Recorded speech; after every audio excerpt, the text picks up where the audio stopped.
a advertir de viva voz el agente del Ministerio Público. No voy a escuchar al medio de prueba en la audiencia, sino ya está recabado en el carpeta de investigación.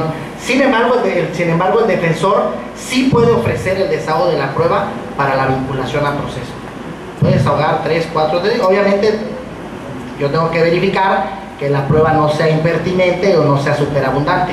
Pero antes de la vinculación a proceso sí puedo recabar y desahogar pruebas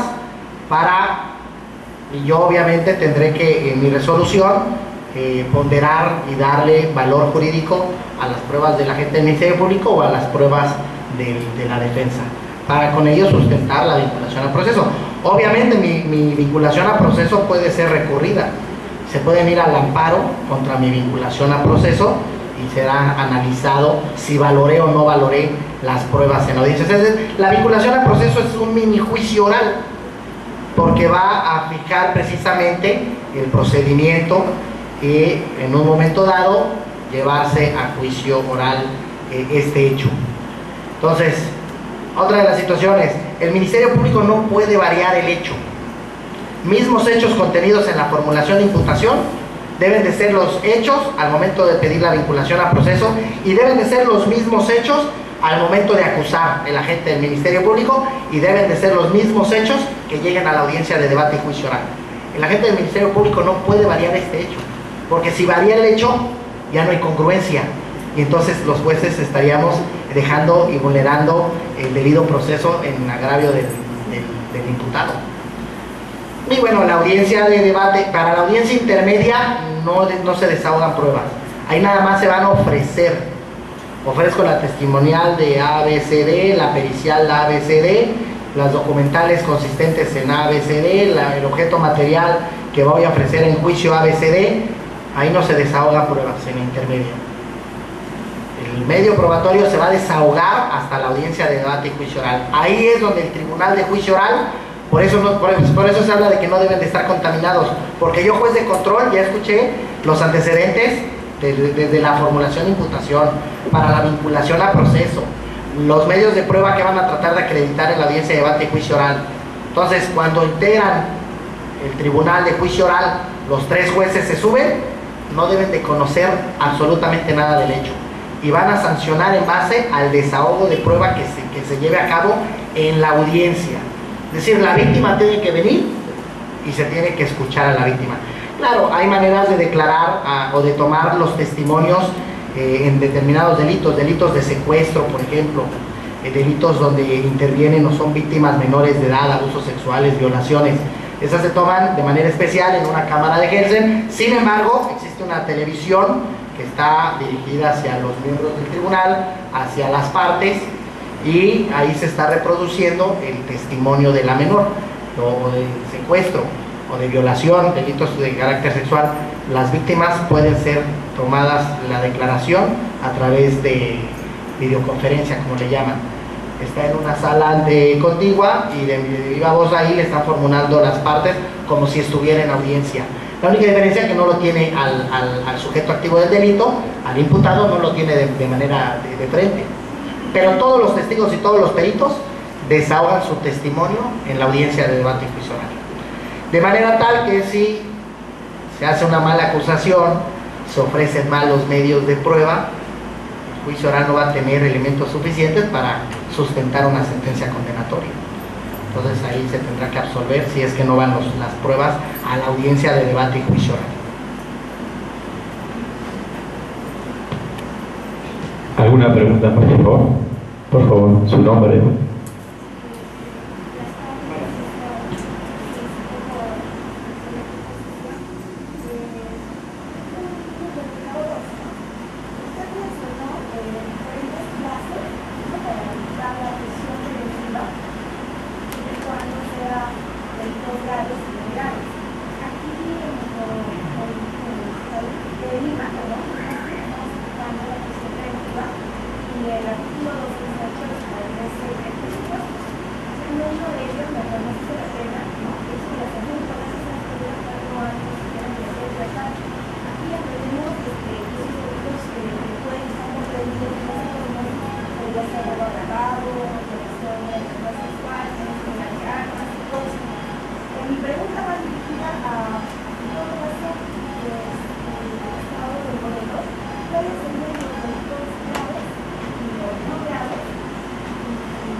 Bien.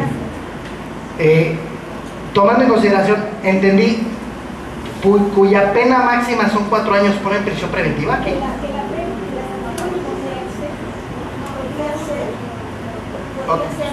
Superior de 4 años, ¿en automático pone prisión preventiva? Ah, podría. Ok. Nosotros para poner la prisión preventiva tenemos un catálogo de delitos graves: homicidio, secuestro, extorsión. En nuestro estado hay mucha ganadería. El abigeato es un delito calificado como grave. Delitos sexuales en naturaleza sexual a menores de edad. Hay abusos sexuales a personas menores de edad, violación, extorsión, secuestro, robo calificado después de la 4ª fracción, homicidio doloso. En homicidio culposo nosotros no ponemos, podemos poner como medida cautelar una distinta a la prisión preventiva. Entonces no es un parámetro, o sea, que no hay parámetros. Nuestra legislación dice: se tiene que asegurar la presencia del imputado al procedimiento, se tiene que garantizar la seguridad de la víctima y de los testigos, y se tiene que evitar la obstaculización del procedimiento. Y eso es nuestro juicio de valoración para la imposición de la medida cautelar.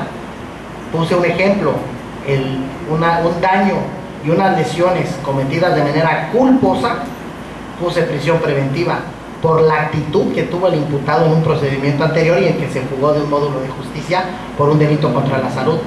En este procedimiento le puse prisión preventiva. A los 3 días estaban sus familiares pagando. Claro, se dictó una orden de reaprehensión, pero ya habían pasado 9 años, ya había prescrito la orden de aprehensión y no se pudo materializar por el delito por el que se fugó, ya había prescrito. Sin embargo, si yo no le pongo prisión preventiva, delito doloso culposo, se hubiera sustraído de la acción de la justicia y se hubiera vulnerado la garantía de la víctima. A los 4 días le estaban pagando a la patrulla, al Estado, y le estaban pagando las lesiones al policía, y se estaba sobreseyendo el asunto. De otra manera se hubiera quedado el asunto sin resolver. Entonces no hay un parámetro. En delitos culposos se puede poner prisión preventiva. Robos simples, donde se advierta que es el modus vivendi de las personas. En un robo simple de la 1ª fracción podemos poner prisión preventiva. Claro, siempre y cuando sea un delito que tenga prisión preventiva. Entonces hay delitos, unas lesiones que tardan en sanar menos de 15 años, la sanción a imponer es una multa y trabajos a favor de la comunidad. Ahí como juez, aun y cuando tenga antecedentes, sea reincidente, no puedo poner prisión preventiva.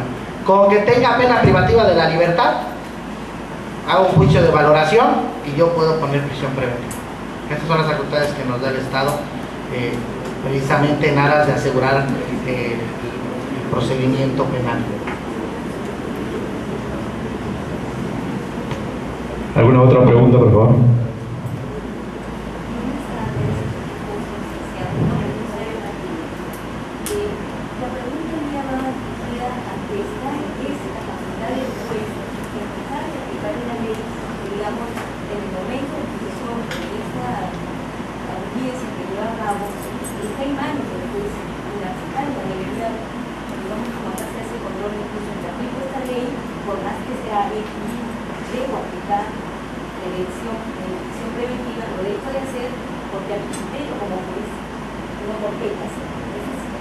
Así es, sí. En los casos que yo he llevado a cabo, somos pocos los jueces. Yo vengo de ser parte de la Procuraduría de Justicia, fui Ministerio Público, fui fiscal, y después estuve 6 años como abogado litigante o postulante, no sé cómo se le llame aquí. Yo estuve como en mi despacho particular, litigué en otras materias, civil, mercantil, tengo una maestría en Derecho Fiscal, me dediqué mucho en materia laboral.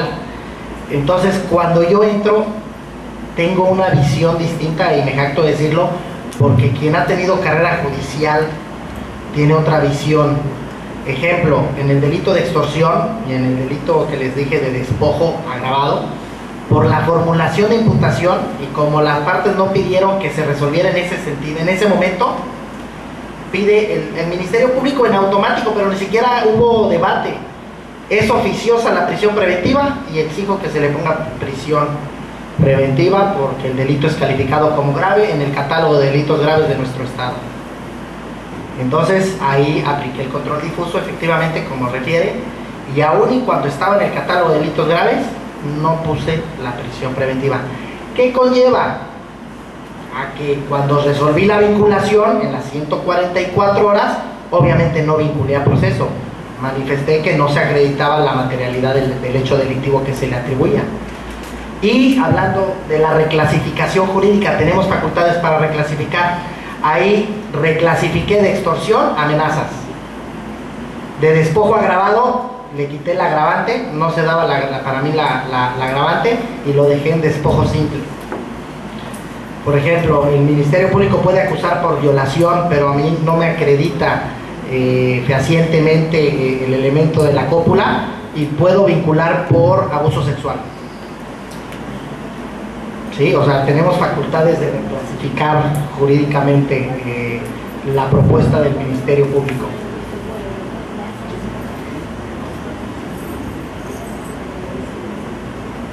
Una pregunta más, por favor. ¿Alguien más? Una pregunta más.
Bien, tomando en consideración precisamente que tenemos distinta manera de llamar a las etapas del procedimiento.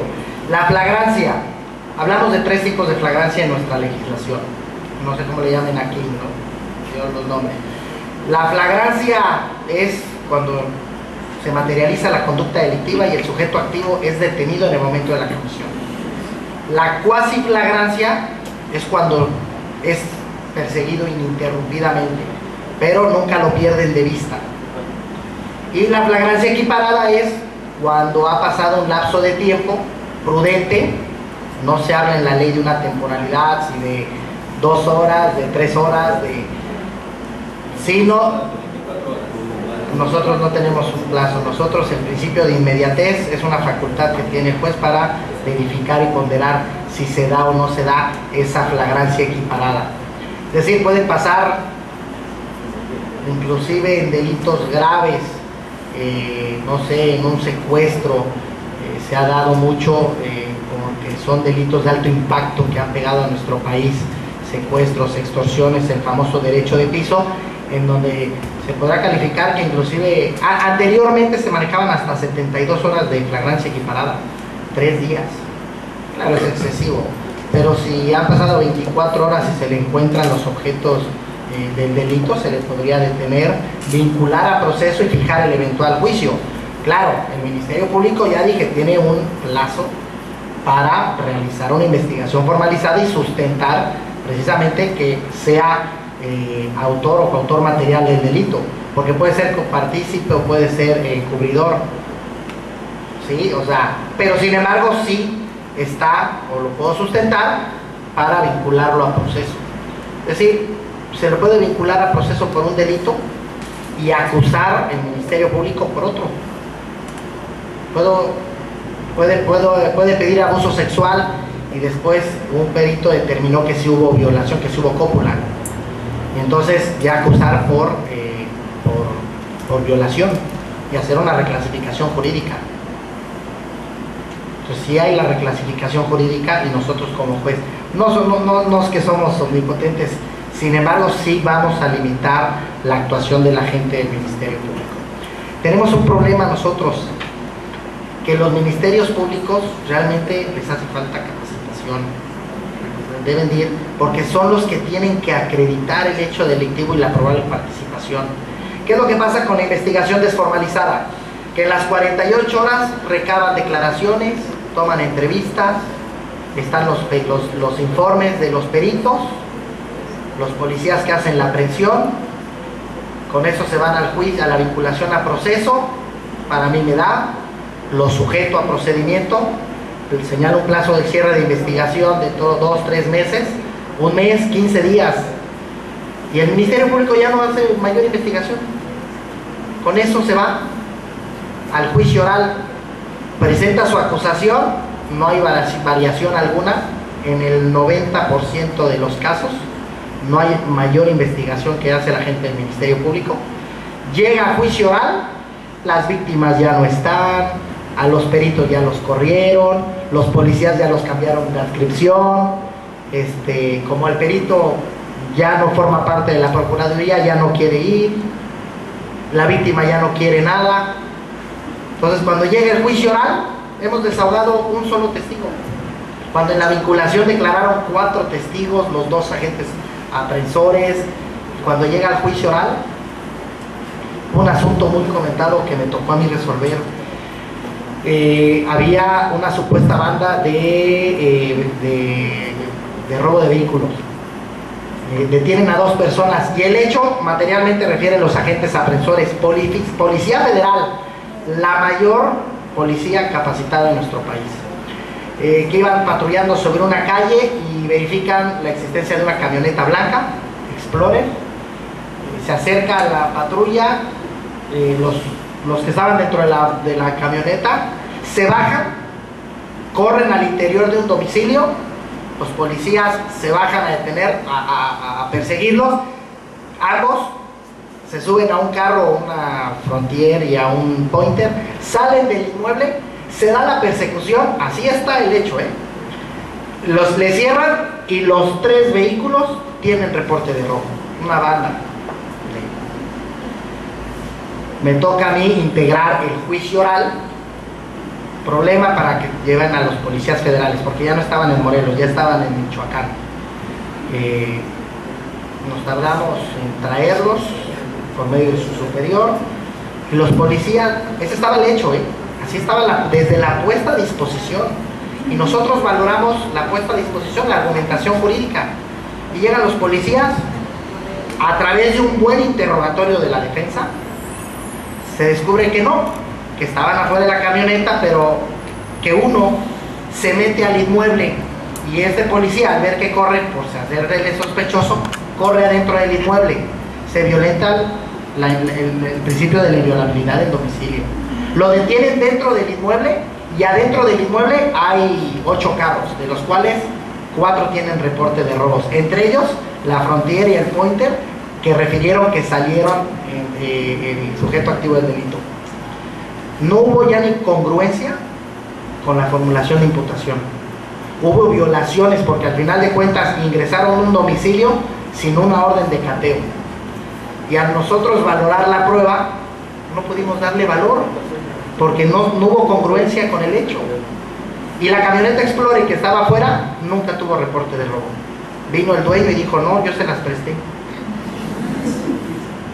Entonces, ese es el problema que tenemos por cuanto al desahogo de las pruebas, que se llama aquí de cierta manera, ¿no? Actuación probatoria, allá es desahogo de prueba. O sea, el juez, para sentenciar, tiene que oír el desahogo o la actuación probatoria de manera personal. No podemos valorar declaraciones que hayan realizado con anterioridad y que hayan sustentado la vinculación al proceso. No se puede valorar. Sí. ¿Estaba de acuerdo escenarios o acuerdos de jueces que dan orientaciones respecto a medidas sucedidas? ¿Cómo? ¿Habrá acuerdos plenarios o acuerdos de jueces que dan orientaciones genéricas para tomar una decisión respecto a una medida sucedida? No. Individual. Yo me subo a mi audiencia y yo resuelvo. De hecho, no me puedo bajar de audiencia por la misma seguridad de nosotros mismos. Es decir, cuando llega una petición de control de detención, no se informa quiénes son las partes, quiénes son los detenidos, quién es el MP, el Ministerio Público, quién es la defensa. Nada más piden audiencia de control por un delito de secuestro, 4 detenidos. Y yo me subo a audiencia sin conocer antecedente alguno, que ahí resuelvo, hasta que termine la audiencia, hasta la imposición de la medida cautelar. Disculpe que te interrumpa, Javier. La pregunta